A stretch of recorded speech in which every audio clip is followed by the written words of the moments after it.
ఎక్కువ అక్కడ నిలబడి ఉన్నారు. నడవండి, ప్రిన్సిపాల్లకు కదలండి, టైం మెయింటైన్ చేయండి.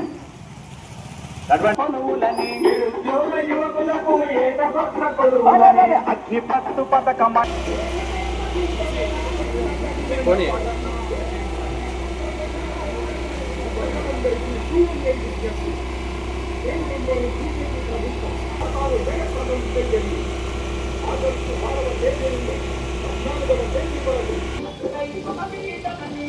ప్రకటించినాను. స్టార్ట్ చేస్తాం. రేషన్ కార్డు అందరికీ ఇవన్నీ పేదలు లేని అందరూ కూడా అప్లై చేసుకోండి. వాళ్ళు ఇచ్చకపోతే ఆ సంగతులు చూద్దాం. కమ్యూనిస్ట్ పార్టీ అండగా ఉంది మీ అందరికీ కూడా. నుంచి 14 వరకు దేశవ్యాప్తంగా ప్రచార యాత్రలు పాదయాత్రలు జరుగుతూ ఉన్నాయి. ప్రధాన ఉద్దేశం ఏమిటంటే ఈ దేశంలో నరేంద్ర మోడీ 12 సంవత్సరాలు అధికారంలోకి వచ్చిన తర్వాత పూర్తిగా రాజ్యాంగాన్ని ప్రజాస్వామ్యాన్ని పాతగిస్తున్నారు. వచ్చిన తర్వాత ఆయన చెప్పిన మాటలకు చేతలకు పొంతం లేదు. నల్ల డబ్బు దేశంలో దోసుకున్నారు, విదేశంలో దాచుకున్నారు. 72 లక్షల కోట్లు ఉన్నాయి. ప్రతి కుటుంబానికి 15 లక్షలు అయితే చెప్పి ఒక్క పైసా కూడా ఏ కుటుంబానికి వేయలేదు. జన్మన్ దాని ఖాతాలు తిప్పుకున్నాడు, వేయలేదు. రెండో పాయింట్ అంటే సంవత్సరం 2 కోట్ల ఉద్యోగాలు ఇస్తారు, ఒక్క ఉద్యోగం కూడా ఇవ్వలేదు.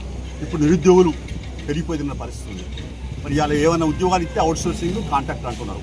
ఉద్యోగ భద్రత లేదు. మరి యువకుల బతుకులు చిక్కిపోతున్న పరిస్థితి ఉంది. ఇంకోవైపున చూస్తే ధరలు అడ్డగోలుగా పెరిగిపోతున్నాయి. ధర కానీ, పప్పుల ధరలు కానీ, నూనెల ధర కానీ, సబ్బుల ధరలు కానీ, లేదా ఆఖరుకు మనం వాడుకునేటువంటి టీవీ అన్నిటి మీద కూడా ఫ్రిడ్జ్ల మీద కూడా అడ్డగోలు పెరిగిపోయింది. జిఎస్టీ ట్యాక్స్ విపరీతంగా వేసి వెనుబారం మోపుతా ఉన్నారు. ఇక డీజిల్ పెట్రోల్ ధరకైతే అదిపేలేదు, రోజు పెంచుడే. అప్పుడప్పుడు గ్యాస్ సిలిండర్ ధర 450 ఉన్నాయి, 1200 పెరిగిపోయింది. ఇలాంటి అనేక ప్రజా వ్యతిరేక విధానాలు ఆలోచిస్తున్నారు. ఏమనంటే బీసీ వాళ్ళ, ఛాయ్ వాళ్ళ, పేదవాళ్ళ గురించి వచ్చినా అని చెప్తున్నాడు.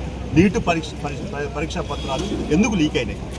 ఇప్పుడు లీక్ అయిన తర్వాత చేతుగాలిన కాకులు పట్టుకున్నట్టుగా ఇప్పుడు చట్టం తీసుకొస్తా, నేను చట్టం శిక్షిస్తాను అంటాను. అంటే ఏం చేస్తావు నువ్వు? ఇప్పుడు అయిపోయాయి. మరి చాలామంది యువకులైతే చనిపోయింది కదా, సో ఆత్మహత్య చేసుకున్నారు కదా.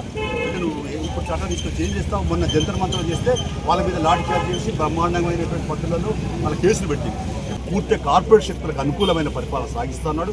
రైతుల వ్యతిరేక పాలన సాగిస్తూ ఉన్నాడు. రైతులకు మద్దతు ధర చట్టం తీసుకొస్తాను హామీ ఇచ్చి కూడా అమలు చేయలేదు. ఇంకోవైపున కార్మికులకు 29 చట్టాలు ఉంటే వాటి రద్దు చేసి 4 కోట్లకి విభజించి సమ్మె హక్కుని అరిపజేస్తూ ఉన్నాడు. పైకి తీసుకురావాలి. ఉన్నోనికి రేషన్ కార్డు ఎందుకే? ఇప్పుడు ఉన్నోనికి ఉన్నాయి రేషన్ కార్డు, పేదోనికి అసలు పేదోనికి లేనేలేవు.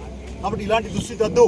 అందుకని మనం చెప్పేందంటే ఇలా రేవంత్ రెడ్డి ప్రభుత్వం కూడా నిన్న మొన్న చూస్తే సిగ్గు అనిపిస్తుంది. ఏంటంటే 40 కేసులలో 80 మంది ఉద్యోగులు 2 డిపార్ట్మెంట్లో పనిచేస్తున్నారు. పోలీస్ డిపార్ట్మెంట్లో పనిచేస్తాడు, విద్యాశాఖలో పనిచేస్తాడు. ఈ రెండిట్లా జీతం తీసుకుంటాడు. అంటే ఎక్కడున్నట్టు పరిపాలన జవాబుదారు. అందుకనే రేవంత్ రెడ్డి గారికి చెప్తా ఉన్నాం, తెలియపరుస్తా ఉన్నాం. ఏంటంటే మీరు ఇంకా పరిపాలన గాడిలో పెట్టండి. ఇలా అదుపు తప్పింది, పరిపాలన గాడి తప్పింది. వాటే పోరాటాలే సిపిఐకి శరణ్యం, పోరాట ఉద్యమాలే ఊపిరి. ప్రజల పక్షాలను నిలబడి పోరాడతాం. దున్నేవాడికి భూమి నాడు ఎట్లయితే భూములు వంచినమో ఇవాళ కూడా అలాంటి పోరాటాలకు మిలిటెంట్ పోరాటాలకు సిద్ధమవుతా అవుతామని చెప్పి తెలియపరుస్తూ కేంద్ర ప్రభుత్వం మాత్రం తక్షణమే మరి వాళ్ళ ఏదైతే మరి పరదాక వ్యతిరేక విధానాలు అవలంబిస్తామని మానుకోవాలని చెప్పేసి విజ్ఞప్తి చేస్తూ సెలవు తీసుకుంటాం.